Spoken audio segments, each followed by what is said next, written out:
काय पावसाने गहू पडले सारे, गाराना याना त्याना, ज्वारी पडल्या, मक्का पडल्या. रात्री झाला, रात्री 8 वाजता. जरी घंटाभर चालला होता. गारा ते वाऱ्यानं सर्व गहू पडले खाली. आता काय उत्पन्न होणार आहे पहा ना तुम्ही, काही राहिलेलं नाही त्याच्यामध्ये. काय उत्पन्न होणार त्याच्यात? चट लंबे झाले ते सारे. एक एकर गहू पेरलेले, काही हरभरे, मक्का लावले. ते मक्काचं गहू लंबी लाट झाले. आता सोंगाला आले, काही हुरड्यात आहे. पुन्हा आंब्याचे झाड 1-2 ते फुटलेले आहे, ते पुरे गळून गेले. एक आंबा नाही राहिला झाडाला.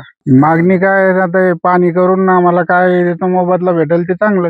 दुसरं तरी काय देणार आणि काय होणार? आता ते गेलं ते मातीच. आता त्याला काय खायला थोडी जमणार? ते सगळं लंबा लाट झालं, ते गहू काही सोंगले जात नाही. 8-8:30 ला पाऊस चालू झाला. वारं पाऊस दोन्ही पण होतं. आणि गहू आहे, परत मक्का आहे, बाजरी आहे, ज्वारी आहे, या सगळ्या पिकाचं नुकसान झालं. सगळे म्हणजे पडून गेलं, काही सर्व उरलेलं नाही त्याच्यामध्ये. कारण सगळी मक्का पडली, सगळी खराबच होणार आहे ती. आणि गहू पण पडलेला आहे.